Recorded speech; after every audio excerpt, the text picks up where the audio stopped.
যার বক্তব্য শোনার জন্য সেই সকাল থেকে অধীর আগ্রহে অপেক্ষা করেছেন। আজকের এই দ্বিবার্ষিক কাউন্সিল অধিবেশনের প্রধান অতিথি আমাদের প্রিয় নেতা, যাকে ঘিরে বাংলাদেশের মানুষ স্বপ্ন দেখছে, বাংলাদেশ জাতীয়তাবাদী দলের ভারপ্রাপ্ত চেয়ারম্যান জনাব তারেক রহমান এখন বক্তব্য রাখবেন জনাব তারেক রহমান। ধন্যবাদ দুলু সাহেব। বিসমিল্লাহির রহমানির রহিম। ঠাকুরগাঁ জেলা বিএনপি সম্মেলন অনুষ্ঠানের সম্মানিত সভাপতি মুক্তিযোদ্ধা নূর করিম, মঞ্চে উপস্থিত সম্মানিত আজকের এই জেলা সম্মেলনের উদ্বোধক জনাব মির্জা ফখরুল ইসলাম আলমগীর, উপস্থিত কেন্দ্রীয় নেতৃবৃন্দ এবং আমার সামনে উপস্থিত ঠাকুরগাঁ জেলার কাউন্সিলর বৃন্দ, আজকের এই সম্মেলন অনুষ্ঠানের কাউন্সিলর বৃন্দ সহ অন্যান্য অঙ্গ ও সহযোগী সংগঠনের প্রিয় ভাই ও বোনেরা এবং সহকর্মীবৃন্দ, আসসালামু আলাইকুম। আজকে বেশ অনেকদিন পরে আবার এই মাঠে আপনাদের সাথে দেখা হলো আমার। এই মাঠে খুব সম্ভব আরও বেশ কিছু আমাদের দলীয় প্রোগ্রামের স্মৃতি আছে আমার কাছে। আমরা 2005 সালে প্রথম যখন ইউনিয়ন সম্মেলন আমাদের শুরু করি, তৃণমূল সম্মেলন যখন শুরু করি, খুব সম্ভবত বোধহয় এই মাঠে হয়েছিল অনুষ্ঠানটি। এর বাইরেও বিভিন্ন সময় প্রায় প্রতি বছরই দুস্থ মানুষের জন্য শীতকালে আমরা দলের পক্ষ থেকে কম্বল বিতরণ অনুষ্ঠান করতাম। খুব সম্ভবত এই মাঠেই হয়তো হয়েছে, আর তা না হলে বোধহয় পাশে একটি স্কুল আছে, বোধহয় সেই স্কুল মাঠেও হয়েছে অনুষ্ঠানগুলো। প্রিয় সহকর্মীবৃন্দ, প্রিয় কাউন্সিলর বৃন্দ, আজকে এই জেলা সম্মেলন উপলক্ষে আজকে প্রায় 808 জন কাউন্সিলরের উপস্থিতি সহ আরও বহু বিএনপি এবং সহযোগী সংগঠনের সহকর্মীবৃন্দ এখানে আজকে আপনারা উপস্থিত আছেন। এই যে আজকে আমরা এই অনুষ্ঠানটি এখানে করলাম, বা এই পুরো প্রক্রিয়াটি যে সম্পন্ন করলাম, কেন করলাম তার খুব সংক্ষেপে যদি আমরা দেখি, তার কারণ হচ্ছে এই জন্য এই অনুষ্ঠানটি আমরা করলাম, কারণ এই দলটি আমাদের যে প্রিয় দল বাংলাদেশ জাতীয়তাবাদী দল, বাংলাদেশের জনগণ যাকে সংক্ষেপে বিএনপি হিসাবে চেনে, এই দলটি একটি প্রক্রিয়ার মাধ্যমে গঠিত হয়েছে। এই দলের সংগঠনের বা এই দলের সাংগঠনিক যে ভিত্তি আছে, এই ভিত্তিটি একটি প্রক্রিয়ার মাধ্যমে গঠিত হয়েছে। হ্যাঁ, হয়তো আমরা বিভিন্ন বাস্তব পরিস্থিতির কারণে কোনো কোনো জায়গায় হয়তো আমরা এই প্রক্রিয়াটি সম্পূর্ণভাবে সম্পন্ন করতে পারি না। তারপরেও আমাদের চেষ্টা থাকে যে দলের গঠন প্রক্রিয়া যেন একটি প্রসেসের মাধ্যমে, একটি প্রক্রিয়ার মাধ্যমে গঠিত হয়। এবং কি সেই প্রক্রিয়াটি? সেই প্রক্রিয়াটি হচ্ছে একটি গণতান্ত্রিক প্রক্রিয়ার মাধ্যমে, অর্থাৎ দলের যারা তৃণমূল পর্যায়ের নেতা কর্মী আছেন, তারা তাদের উপরের স্তরের নেতৃত্বকে মতামতের ভিত্তিতে বা গণতান্ত্রিক একটি উপায়ের মাধ্যমে বাছাই করবেন। খুব সহজে যদি গণতন্ত্রের কথা বলতে আমরা যেটি বুঝি, অর্থাৎ অধিকাংশ যেই আদর্শ, যেই নীতিটিকে সমর্থন করবে, অধিকাংশ মানুষ যেই ব্যক্তি বা দলকে সমর্থন করবে গণতান্ত্রিক পদ্ধতিতে, সেটিকেই প্রধান বা বিজয়ী বা যেভাবেই বলি আমরা গ্রহণযোগ্য হিসাবে গৃহীত হবে। আজকে সহকর্মীবৃন্দ, এখানে 808 জন কাউন্সিলর এই সম্মেলনে অংশগ্রহণ করেছেন এবং এই 808 জন কাউন্সিলরের মধ্যে অধিকাংশ একটি পদ ছাড়া, একটি পদে মোটামুটিভাবে সকলে উইথড্র করে নেওয়াতে, অন্যরা উইথড্র করে নেওয়াতে একজন প্রার্থী ছিলেন। বাকি পদে, জেনারেল সেক্রেটারি পদে আমরা দেখেছি ভোট প্রক্রিয়া সম্পন্ন হয়েছে এবং ভোট প্রক্রিয়ার মাধ্যমে অধিকাংশ কাউন্সিলর বৃন্দ যাকে যোগ্য মনে করেছে তাকে আগামী সাংগঠনিক মেয়াদ পর্যন্ত দায়িত্ব দেওয়া হয়েছে দলকে পরিচালনা করার জন্য। প্রিয় সহকর্মীবৃন্দ, আমরা একটি কথা প্রায়শ বলে থাকি, কি? সেটি হচ্ছে জনগণই বিএনপির সকল রাজনৈতিক ক্ষমতার উৎস। আজকের এই অনুষ্ঠানের মাধ্যমে শুধু ঠাকুরগাঁ জেলা নয়, আপনারা নিশ্চয়ই খেয়াল করে দেখেছেন বিগত কয়েক মাস ধরে বাংলাদেশের অনেক জেলাগুলোতেই, অনেক জেলায় আমরা এইরকম নির্বাচনী প্রক্রিয়ার মাধ্যমে আমাদের দলকে সুসংগঠিত বা সুন্দরভাবে নতুনভাবে আবার গড়ে তোলার চেষ্টা করছি, নতুনভাবে দলের ভিত্তিকে মজবুত করার চেষ্টা করছি এই গণতান্ত্রিক প্রক্রিয়ার মাধ্যমে, ভোটাভুটির মাধ্যমে। কারণ কাউন্সিলরদের প্রকৃত মতামতের মাধ্যমেই দলের যেরকম সঠিক নেতৃত্ব বের হয়ে আসবে, ঠিক একইভাবে আমরা মনে করি দেশের ক্ষেত্রেও বাংলাদেশের মানুষকে সুযোগ দিলে বাংলাদেশের মানুষ তাদেরকে বা দেশকে কারা নেতৃত্ব দেবে সেই সঠিক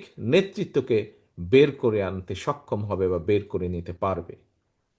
এবং প্রিয় সহকর্মীবৃন্দ, বিগত দিনগুলোতে আমরা কি দেখেছি? বিগত দিনগুলোতে আমরা যেই চিত্রগুলো দেখেছি, আমাদের আগের বিভিন্ন বক্তা তাদের বক্তব্যে সেগুলো উপস্থাপন করেছেন। আমরা যে চিত্রগুলো বিগত কয়েক বছর, বিগত এক যুগেরও বেশি সময় ধরে দেখেছি, মানুষের কথা বলার অধিকার, মানুষের ভোট দেওয়ার অধিকার, জবাবদিহিতা, যে কোনো বিষয়, সব ব্যবস্থাগুলোকে ধ্বংস করে দেওয়া হয়েছিল। এবং দেশে যেহেতু কোনো জবাবদিহিমূলক ব্যবস্থা ছিল না, দেশে যেহেতু জনগণের কথা বলার অধিকার ছিল না, দেশে যেহেতু জনগণের মতামত দেবার অধিকার ছিল না যে কিভাবে দেশ পরিচালিত হবে, যেহেতু কোনো প্রকার জবাবদিহিতা ছিল না, জবাবদিহিতার সকল ব্যবস্থাকে ধ্বংস করে দেওয়া হয়েছিল। সেজন্যই আমরা দেখেছি দেশকে ধীরে ধীরে ধ্বংসের দ্বার প্রান্তে নিয়ে যাওয়া হয়েছিল। আমরা দেখেছি কিভাবে আইন শৃঙ্খলা পরিস্থিতি সে সময় দেখা হতো, গুম খুন, হত্যা, একে আজ ধরে নিয়ে যাচ্ছে, তাকে কাল ধরে নিয়ে যাচ্ছে। আমরা দেখেছি কিভাবে লক্ষ লক্ষ বিরোধী দলীয় নেতাকর্মী, বিশেষ করে বিএনপির নেতাকর্মীদের নামে কিভাবে লক্ষ লক্ষ গায়েবী মামলা সারা দেশে দেওয়া হয়েছিল। আমরা দেখেছি কিভাবে বিরোধী দলের নেতাকর্মীদেরকে গুম খুনের শিকার হতে হয়েছে, সপ্তাহের পর সপ্তাহ, মাসের পর মাস, বছরের পর বছর। আমরা দেখেছি বিরোধী দলীয় নেতাকর্মীদেরকে আদালতের বারান্দায় ঘুরতে হয়েছে, অথবা জেলখানার পিছনে, হাজতের পেছনে তাদেরকে থাকতে হয়েছে মিথ্যে মামলা। প্রিয় সহকর্মীবৃন্দ, আমরা সে সময় দেখেছিলাম কিভাবে দেশের নির্বাচনী ব্যবস্থাকে ধ্বংস করে দেওয়া হয়েছে। খুবই আনফর্চুনেট, দুর্ভাগ্যজনক ব্যাপার, বিগত 15 বছরে এদেশে প্রায় 3 কোটিরও বেশি নতুন ভোটার সংযুক্ত হয়েছে ভোটার লিস্টে। কিন্তু এই যে নতুন ভোটার, তাদেরকে ভোটার হওয়ার পর থেকে কেউই বলা যায় ভোট দিতে সক্ষম হয়নি। কারণ ভোট ব্যবস্থাকে ধ্বংস করে দেওয়া হয়েছিল। সেই 14 সাল বলুন, 18 সাল বলুন, 24 সাল বলুন, প্রত্যেকটি ক্ষেত্রে এখানে উপস্থিত প্রতিটি মানুষ আপনারা সাক্ষী আছেন কিভাবে, শুধু বিএনপির নেতাকর্মী হিসাবেই আপনারা সাক্ষী নন, আপনারা দেশের একজন সাধারণ নাগরিক হিসাবে পর্যন্ত আপনারা সাক্ষী আছেন কিভাবে সেই গণতান্ত্রিক ব্যবস্থা বা ভোট ব্যবস্থাকে ধ্বংস করে দেওয়া হয়েছিল। অর্থাৎ দেশে মানুষের কথা বলার অধিকার, ভোটের অধিকারকে কিভাবে ধ্বংস করে দেওয়া হয়েছিল। যখন এই দুটো ব্যবস্থাকে ধ্বংস করে দেওয়া হয়েছে, এর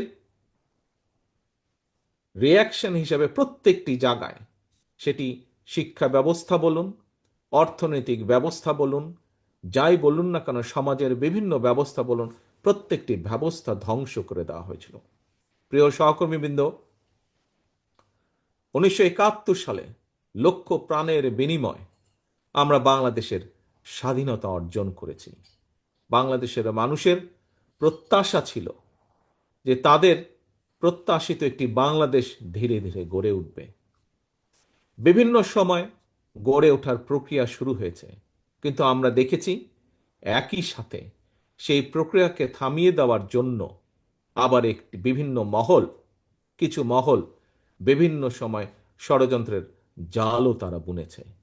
কখনো তারা সফল হয়েছে, কখনো তারা ব্যর্থ হয়েছে। দেশের জনগণ সকল ষড়যন্ত্রের জাল ছিন্ন করে বেরিয়ে এসেছে। প্রিয় সহকর্মীবৃন্দ, শুধু 71 সালেই নয়, এই যে বললাম বিভিন্ন সময় ষড়যন্ত্রকারীদের জাল বিভিন্নভাবে তারা বিস্তার করার চেষ্টা করেছিল। এইভাবে গণতন্ত্রের ত্রুটিকে চেপে ধরার জন্য তাদের প্রচেষ্টা অব্যাহত ছিল, এবং বিএনপি সহ আরো অনেকগুলো বাংলাদেশের গণতান্ত্রিক রাজনৈতিক দল রাজপথে বিভিন্ন সময় সোচ্চার হয়েছে দেশের জনগণের রাজনৈতিক অধিকারকে, কথা বলার অধিকারকে প্রতিষ্ঠিত করার জন্য।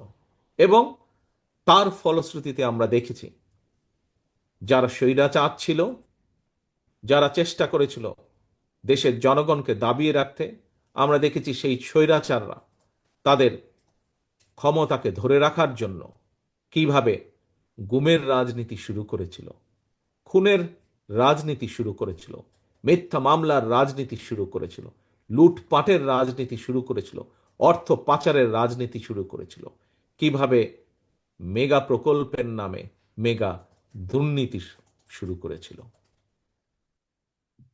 প্রিয় সহকর্মীবৃন্দ,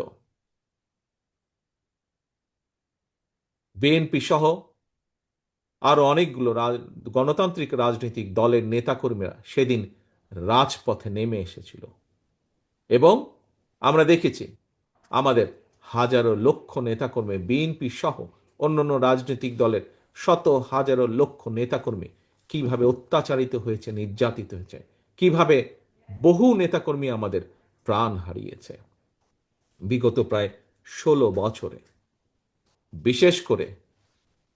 বিশেষ করে আমরা দেখেছি গত বছর জুলাই আগস্ট মাসে আমরা দেখেছি জনগণ যখন ত্যক্ত বিরক্ত হয়ে জনগণ রাজপথে যখন নেমে এসেছিল এই দেশকে বাঁচানোর জন্য, সেই সময় আমরা দেখেছি তৎকালীন স্বৈরাচার কিভাবে নির্বিচারে মানুষকে হত্যা করেছে। তাদের সেই হত্যা থেকে শিশুরা পর্যন্ত সেদিন রক্ষা পায়নি। নারী পুরুষকে যেভাবে তারা অত্যাচার করেছে, নির্মমভাবে হত্যা করেছে, বিভিন্নভাবে জখম করেছে, আমরা দেখেছি শিশুরাও সেদিন রক্ষা পায়নি। শিশুরাও সেই হেলিকপ্টারের গুলি থেকে রক্ষা পায়নি। শিশুরাও সেদিন বিভিন্ন বাহিনীর জনগণের প্রতি লক্ষ্য করেছে গুলি ছোড়া, সেই গুলির হাত থেকে ছোট ছোট শিশুরাও সেদিন রক্ষা পায়নি, শিশুদেরকে হত্যা করা হয়েছিল। কিন্তু পরিশেষে আমরা দেখেছি বিজয় জনগণেরই হয়েছে, পরাজিত হয়েছে স্বৈরাচার। শুধু পরাজিতই হয়নি, এই দেশ ছেড়ে পালিয়ে যেতে বাধ্য হয়েছে স্বৈরাচার। প্রিয় সহকর্মীবৃন্দ, বহু মানুষের ত্যাগ তিতিক্ষা, বহু মানুষের আত্মদানে আজকের স্বৈরাচার মুক্ত বাংলাদেশ। আমরা একটি রাজনৈতিক দল, আমাদের নীতি আছে, আমাদের আদর্শ আছে, দেশের অর্থনীতি নিয়ে আমাদের নীতি আছে, আদর্শ আছে, পরিকল্পনা আছে, চিন্তা ভাবনা আছে। দেশের ভবিষ্যৎ সন্তানদের শিক্ষা ব্যবস্থা নিয়ে আমাদের পরিকল্পনা আছে, নীতি আছে, আদর্শ আছে। দেশের মানুষের স্বাস্থ্য ব্যবস্থা নিয়ে আমাদের নীতি, পরিকল্পনা, আদর্শ আছে। এইভাবে প্রত্যেকটি সেক্টরে আমাদের পরিকল্পনা বা লক্ষ্য বা উদ্দেশ্য আছে একটি রাজনৈতিক দল হিসাবে। প্রিয় সহকর্মীবৃন্দ, একটি রাজনৈতিক দলের একজন রাজনৈতিক কর্মী হিসাবে আমি মনে করি যে গণতান্ত্রিক রাজনৈতিক দলগুলো আছে বাংলাদেশে, তাদের হয়তো প্রত্যেকেরই আমাদের মতন এইরকম বিভিন্ন সেক্টর নিয়ে যার সাথে জনগণের ভালো মন্দ জড়িত, সেই সকল সেক্টর নিয়ে তাদের নিশ্চয়ই লক্ষ্য উদ্দেশ্য বা পরিকল্পনা আছে। প্রিয় সহকর্মীবৃন্দ, আমরা আমাদের নেতাকর্মীরা, এটা বন্ধ করব, স্বৈরাচারের হাত থেকে দেশকে মুক্ত করার জন্য বছরের পর বছর রাজপথে নেমে এসেছিল। বিভিন্ন কিছু তারা মোকাবেলা করে রাজপথে জনগণের আন্দোলনকে সফলতা দিয়েছে জনগণের সহযোগিতায়। প্রিয় সহকর্মীবৃন্দ, থাকতেই পারে বিভিন্ন রাজনৈতিক দলের নানা মতামত। আমি আগেই বলেছি, রাজনৈতিক দল হিসাবে আমাদের বিভিন্ন বিষয়ে বিভিন্ন পরিকল্পনা আছে। বাংলাদেশের মানুষের প্রত্যাশা স্বৈরাচারের পতন হয়েছে। বাংলাদেশের মানুষের স্বৈরাচার মুক্তির মধ্য দিয়ে এখন তাদের প্রত্যাশা দেশকে সামনের দিকে নিয়ে যেতে হবে। দেশের যে শিক্ষা ব্যবস্থাকে ধ্বংস করে দেওয়া হয়েছিল, সেই শিক্ষা ব্যবস্থাকে গড়ে তুলতে হবে। দেশের যে স্বাস্থ্য ব্যবস্থাকে ধ্বংস করে দেওয়া হয়েছিল, সেই স্বাস্থ্য ব্যবস্থাকে জনগণের উপযোগী করে গড়ে তুলতে হবে। দেশের কৃষকরা যে বিভিন্ন সমস্যার সম্মুখীন, সেই সমস্যাগুলোর ধীরে ধীরে সমাধান বের করে নিয়ে আসতে হবে, যাতে কৃষক এবং সামগ্রিকভাবে দেশের মানুষ উপকৃত হয়। দেশের বহু মানুষ, যুবক শ্রেণী সহ তরুণ শ্রেণী সহ বহু মানুষ বেকার, কোটি কোটি মানুষ আজ বেকার। এই বেকার যে মানুষগুলো আছে, তাদের কর্মের ব্যবস্থা করতে হবে রাজনৈতিক দলগুলোকে। সেই সম্পর্কিত পরিকল্পনা থাকতে হবে, এই সমস্যার সমাধানের সুরাহা দিতে হবে, নির্দেশনা দিতে হবে, দিক নির্দেশনা। একইভাবে বাংলাদেশের নারীদের বহু সমস্যা আছে। কিভাবে সেই সমস্যার সমাধান মোকাবেলা করা যায়, সেই সমস্যার মোকাবেলা করা যায়, সেগুলোর দিক নির্দেশনা দিতে হবে আমাদেরকে। প্রিয় সহকর্মীবৃন্দ, আজ আমরা দেখছি বিভিন্ন বিষয় বেশ কিছু রাজনৈতিক দলগুলো কতগুলো বক্তব্য তারা উপস্থাপন করছেন। বক্তব্য আমরা দিতেই পারি। প্রত্যেকটি রাজনৈতিক দলের গণতান্ত্রিক ব্যবস্থায় তাদের বক্তব্য দেবার অধিকার অবশ্যই তাদের আছে। কিন্তু প্রিয় সহকর্মীবৃন্দ,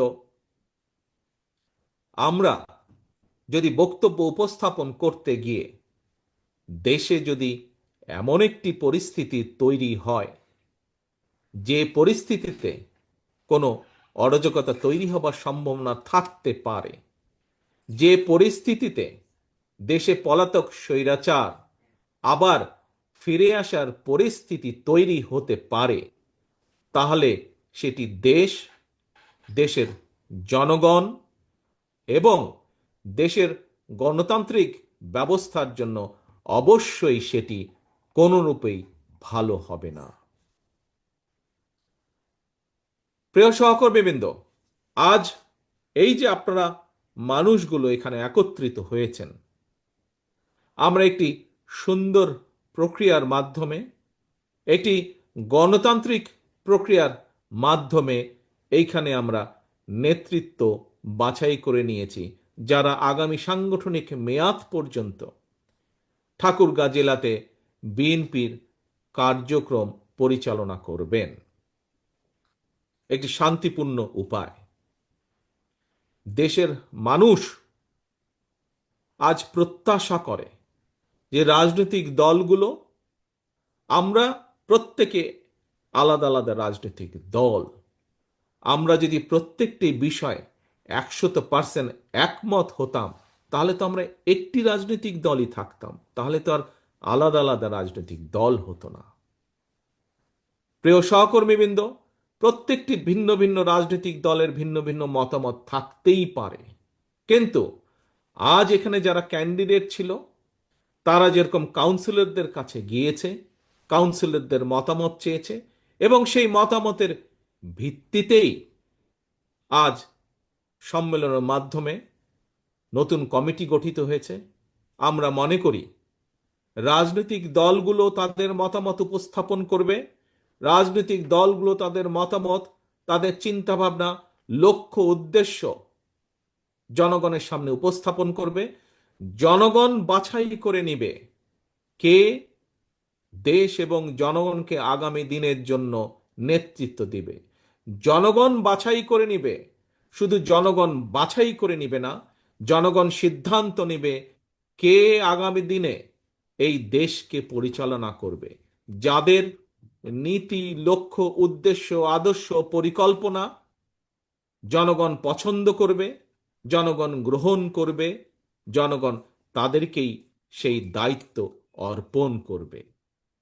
আজকে যদি আমরা জনগণকে বাইরে রেখে, জনগণের কাছে না গিয়ে যদি রাজনৈতিক দলগুলো একটি জায়গায় বসে আলোচনার পরিবর্তে, একটি সিদ্ধান্তের পরিবর্তে, জনগণের কাছে যাওয়ার পরিবর্তে যদি শুধু নিজেরাই আমরা কথা বলতে থাকি, তাহলে ওই যে একটু আগে বললাম, একটি অরাজক পরিস্থিতি তৈরি হবে। যেই পরিস্থিতি কাঙ্ক্ষিত নয় দেশের জন্য, কাঙ্ক্ষিত নয় জনগণের কাছে। যে পরিস্থিতি পলাতক স্বৈরাচারকে আবার ফিরে আসার পরিস্থিতি হয়তো তৈরি করতে পারে। প্রিয় সহকর্মীবৃন্দ, বাংলাদেশ জাতীয়তাবাদী দল মনে করে, বিশ্বাস করে জনগণই সকল রাজনৈতিক ক্ষমতার উৎস। সেই জন্য আপনারা দেখেছেন, আপনাদের প্রত্যেকের মনে আছে, আমরা কিসের ভিত্তিতে দেশকে আগামী দিন বাংলাদেশ জাতীয়তাবাদী দল যদি জনগণের সমর্থন নিয়ে ইনশাল্লাহ আগামী দিনে সরকার গঠন করতে সক্ষম হয়, তাহলে কিসের ভিত্তিতে, কোন রূপরেখার ভিত্তিতে আমরা দেশকে পরিচালনা করতে চাই, তা আমরা আজ নয়, গতকালকেও নয়, গত পরশুও নয়, আমরা প্রায় 2.5 বছর আগে 31 দফার মাধ্যমে দেশের মানুষের কাছে তা উপস্থাপন করেছে। আজকে বিভিন্ন বিষয় নিয়ে, আজকে অনেক বিভিন্ন বিষয় নিয়ে বর্তমান অন্তর্বর্তীকালীন সরকার রিফর্ম কমিটি গঠন করেছেন এবং সেখানে বিভিন্ন রাজনৈতিক দলকে তারা আহ্বান জানিয়েছেন। প্রায় সকল গণতান্ত্রিক রাজনৈতিক দল সেখানে অংশগ্রহণ করেছে। তারা বিভিন্ন বিষয়ে তাদের মতামত দিয়েছে। কিছু বিষয়ে সকলেই কম বেশি একমত হয়েছে, কিছু বিষয়ে ভিন্নতা রয়েছে, থাকতেই পারে। একটু আগেই আমি বলেছি কেন বিভিন্ন রাজনৈতিক দল, তার কারণ বিভিন্ন জনের বিভিন্ন মতামত আছে, থাকতেই পারে, সেটিই থাকা স্বাভাবিক গণতান্ত্রিক ব্যবস্থায়। আমরা মনে করি সেখানে যা যা আলোচিত হয়েছে, যা যা একমত হয়েছে, সেগুলোতে আমরা একমত হয়ে গিয়েছি। সেখানে যেই বিষয়গুলোতে আমরা একমত হতে পারিনি, আসুন আসুন জনগণের উপরে যদি বিশ্বাস রাখেন, জনগণের উপরে যদি আস্থা রাখেন, তাহলে জনগণের উপরে ছেড়ে দিন। আপনার নীতি, আদর্শ, আপনার লক্ষ্য, উদ্দেশ্য জনগণের সামনে উপস্থাপন করুন। Late people decide. জনগণকে সিদ্ধান্ত নিতে দিন। কারণ দিন শেষে রাজনীতিতে আমাদের আস্থা, আমাদের এই বিশ্বাস বাংলাদেশের জনগণ। প্রিয় সহকর্মীবৃন্দ, আজ বিভিন্ন আলোচনায়, বিভিন্ন বক্তৃতা, বিবৃতিতে শুধু আমাদের নেতাকর্মীরাই নন, যারা নিরপেক্ষ মানুষ, যারা অনেক অন্য দলেরও নেতাকর্মীদেরকে আমি দেখেছি একটি কথা বলেন, বিএনপি বর্তমানে আলহামদুলিল্লাহ আল্লাহর রহমতে বাংলাদেশের সবচেয়ে বড় রাজনৈতিক দল।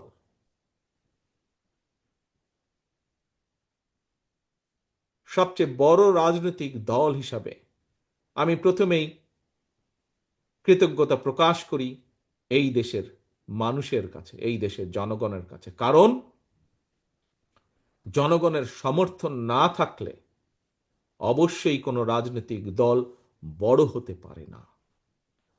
এরপরে আমি কৃতজ্ঞতা প্রকাশ করি আমার তৃণমূল পর্যায়ের মাঠ পর্যায়ে সেই সকল নেতাকর্মী যারা দিন রাত অক্লান্ত পরিশ্রম করে দলের নীতি এবং আদর্শকে জনগণের দৌড় গোড়ায় পৌঁছে দিয়েছেন, জনগণের দৌড় গোড়ায় নিয়ে গিয়েছেন এবং তার পক্ষে মতামত সৃষ্টি করে, দলের পক্ষে মতামত সৃষ্টি করে জনগণকে ঐক্যবদ্ধ রেখেছেন। সেই সকল নেতাকর্মীদেরকে কৃতজ্ঞতা জানাই এবং ধন্যবাদ জানাই। প্রিয় সহকর্মীবৃন্দ, সারা বাংলাদেশে আজ ঠাকুরগাঁর জেলা সম্মেলনে উপস্থিত হয়েছি আমি। আপনাদের সামনে বক্তব্য রাখার আমার সুযোগ হয়েছে। এই মুহূর্তে আপনাদের এই অনুষ্ঠানের মাধ্যমে এবং আপনাদের মাধ্যমে সারা বাংলাদেশের শহীদ জিয়া এবং দেশনেত্রী খালেদা জিয়ার প্রতিটি সৈনিকের কাছে একটি কথা আমি তুলে ধরতে চাই। আপনারা প্রত্যেকেই এক একজন পোড় খাওয়া রাজনৈতিক কর্মী। নিশ্চয়ই আপনারা বুঝতে পারছেন কোথাও হয়তো কেউ কেউ কোনো কিছু করার চেষ্টা করছে যার মাধ্যমে জনগণের সেই প্রস্তাবিত গণতান্ত্রিক যে যাত্রা, সেই যাত্রা ব্যাহত হতে পারে। কাজেই শহীদ জিয়া এবং দেশনেত্রী খালেদা জিয়ার প্রত্যেকটি সৈনিকের কাছে আমার আহ্বান, আপনাদের প্রত্যেককে সচেতন থাকতে হবে। বিগত দিনে স্বৈরাচারের বিরুদ্ধে আপনারা যেভাবে দল এবং জনগণকে একসাথে ঐক্যবদ্ধ রেখেছিলেন, সেই কাজটি এখনো শেষ হয়ে যায়নি। এই কাজটি আমাদেরকে অব্যাহত রাখতে হবে। বাংলাদেশের সবচেয়ে বৃহৎ রাজনৈতিক দল হিসেবে আমাদের উপরে এর দায়িত্ব যে গণতন্ত্রের প্রতি যে কোনো হুমকিকে আমরা মোকাবেলা করব। অবশ্যই সেই পদ্ধতিতে, যে পদ্ধতি জনগণ সমর্থন করে। অবশ্যই এমন কোনো পরিস্থিতিতে বা এমন কোনো পদ্ধতি আমরা অনুসরণ করব না যেই পদ্ধতিতে জনগণের শান্তি এবং শৃঙ্খলা নষ্ট হয়, শান্তি নষ্ট হয়, এমন কোনো পদ্ধতি অবশ্যই নয়। প্রিয় সহকর্মীবৃন্দ, আমাদের রাজনৈতিক দল হিসেবে আমাদের দায়িত্ব গণতন্ত্রকে কোনোভাবেই যাতে কেউ বিঘ্নিত করতে না পারে। 1971 সালে লক্ষ মানুষের প্রাণের বিনিময়ে এই দেশ অর্জিত হয়েছে। পরবর্তীতে আরো হাজারো মানুষের আত্মদানের বিনিময় লক্ষ মানুষ অত্যাচারিত, নির্যাতিত হয়েছে। তারপরেও থেমে থাকেনি গণতন্ত্র পুনরুদ্ধারের আন্দোলন। কাজেই এই আন্দোলনের ফল যাতে সেই গণতন্ত্র ফল যাতে জনগণ দোরগোড়ায় পৌঁছে দিতে পারি আমরা, তার জন্য আমাদেরকে সর্বদা সজাগ থাকতে হবে। প্রিয় সহকর্মীবৃন্দ, আজ আমাদেরকে খেয়াল রাখতে হবে, এই কথাটি আমি বারে বারে বলেছি, আমাদেরকে খেয়াল রাখতে হবে। একটু আগে এখানে একজন বক্তা বলেছেন যে বেশ অনেকবার আমি বিগত 1 বছরে বলেছি, আমরা যত যাই মনে করি না কেন, যে আমাদের অনেক নেতাকর্মী হয়তো ভুল করে মনে করছেন যে আগামী দিনের নির্বাচন হয়তো সহজ হবে। আমি আজকে থেকে 1 বছর আগে বলেছিলাম, আমরা যত সহজ ভাবছি তত সহজ নয় ব্যাপারটি। আপনাদের নিশ্চয়ই সেই অনুষ্ঠানে উপস্থিত ছিলেন অনেকেই, সবাই না থাকলেও যেই অনুষ্ঠানে 1 বছর আগে আমি এই কথাটি বলেছিলাম, অনেকেই আপনারা সেদিন উপস্থিত ছিলেন। প্রিয় সহকর্মীবৃন্দ, যা আমি 1 বছর আগে বলেছিলাম, পারিপার্শ্বিক অনেক কিছু দেখলে ধীরে ধীরে মনে হয় সেই কথাটি হয়তো সত্য হতে যাচ্ছে। কাজেই বাংলাদেশের সবচাইতে বড় রাজনৈতিক দল হিসাবে আমাদের দায়িত্ব, যেভাবে বিএনপি দেশের মানুষকে সাথে নিয়ে গণতন্ত্র পুনরুদ্ধারের আন্দোলনকে জোরদার করে তুলেছিল, সেই আন্দোলনকে জনগণকে সাথে নিয়ে সফল করেছিল। আসুন আজকের এই কাউন্সিল অধিবেশনে আমাদের প্রতিজ্ঞা হোক, ঠিক একইভাবে যতক্ষণ পর্যন্ত এই দেশের মানুষের গণতান্ত্রিক অধিকার পুনঃপ্রতিষ্ঠিত না হয়, যতক্ষণ পর্যন্ত বাংলাদেশ গণতন্ত্রের লাইনে আবার উঠে না আসে, সেই রেল লাইনে উঠে না আসে, গণতন্ত্রের রেল লাইনে, ততক্ষণ পর্যন্ত বিএনপির আন্দোলন থেমে থাকবে না। আজকের এই অধিবেশনে, এই কাউন্সিল অধিবেশনে এটি হোক আমাদের প্রথম প্রতিজ্ঞা। আমাদের দ্বিতীয় আরেকটি শপথ গ্রহণ করতে হবে। প্রিয় সহকর্মীবৃন্দ, কি সেই শপথ? এখানে আজকে আমাদের অনুষ্ঠানের উদ্বোধক জনাব মির্জা ফখরুল ইসলাম সাহেব একটু আগে বলেছেন যে এই সেই মাঠ, যে মাঠে আমাদের নেতা শহীদ রাষ্ট্রপতি জিয়াউর রহমান বক্তব্য রেখেছিলেন। এখানে বহু মুরব্বী নেতৃবৃন্দ উপস্থিত আছেন। আপনাদের নিশ্চয়ই অনেকের মনে আছে শহীদ রাষ্ট্রপতি জিয়াউর রহমান কিভাবে খাল খননের মাধ্যমে দেশের খাদ্য উৎপাদন দ্বিগুণ করেছিলেন, দেশে উৎপাদনের রাজনীতি শুরু করেছিলেন, কলকারখানা থেকে শুরু করে আরো অনেক কিছু, যার মাধ্যমে দেশ একটি উন্নয়নের দিকে ধীরে ধীরে ধাবিত হচ্ছিল। প্রিয় সহকর্মীবৃন্দ, ঠাকুরগাঁও জেলার বিএনপি সহকর্মী বৃন্দ, বিএনপি এবং সকল অঙ্গ সহযোগী সংগঠনের উপস্থিত সহকর্মী বৃন্দ সহ সমগ্র বাংলাদেশে বিএনপি সহকর্মী বৃন্দ, বাংলাদেশের সবচেয়ে বড় রাজনৈতিক দল হিসাবে আমাদের আরেকটি অত্যন্ত গুরুত্বপূর্ণ এবং পবিত্র দায়িত্ব হচ্ছে এই বাংলাদেশকে আবার পুনর্গঠন করা, এই বাংলাদেশকে আবার ধীরে ধীরে গড়ে তোলা, বাংলাদেশের মানুষের প্রত্যাশা অনুযায়ী, যার রূপরেখা আমরা 2 বছর, 2.5 বছর আগে 31 দফা রূপরেখার ভিতরে দিয়েছি। প্রিয় সহকর্মীবৃন্দ, আসুন আজকে আমরা তাহলে 2টি শপথ আমরা গ্রহণ করি এই কাউন্সিল অনুষ্ঠানে।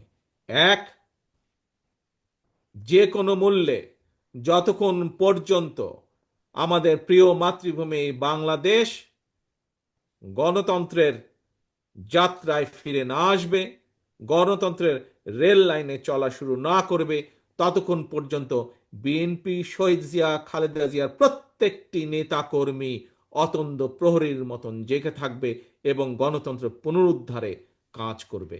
এই হলো এক।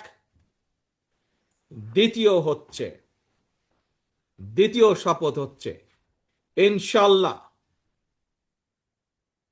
জনগণের প্রত্যাশিত যে নির্বাচন আগামী দিনে, সেই প্রত্যাশিত নির্বাচনের মাধ্যমে বাংলাদেশ জাতীয়তাবাদী দল বিএনপি জনগণের রায় সরকার গঠনে সক্ষম হলে ইনশাল্লাহ আমরা আমাদের সেই 31 দফা আলোকে এবং বাংলাদেশের জনগণের প্রত্যাশিত যে বাংলাদেশ, সেই বাংলাদেশ গড়ে তোলার জন্য আমাদের জীবন বাজি রেখে আমরা কাজ করব ইনশাল্লাহ। এই 2টি হোক আজকে আমাদের এই কাউন্সিল অনুষ্ঠানের শপথ।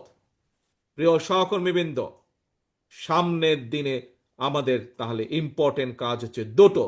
এক, যে কোনো মূল্যে বাংলাদেশের বিরুদ্ধে ষড়যন্ত্রকে রুখে দিয়ে গণতন্ত্রকে প্রতিষ্ঠা করা। 2, যে কোনো মূল্যে বাংলাদেশকে জনগণের প্রত্যাশা অনুযায়ী সেই সুন্দর দেশটি গড়ে তোলা।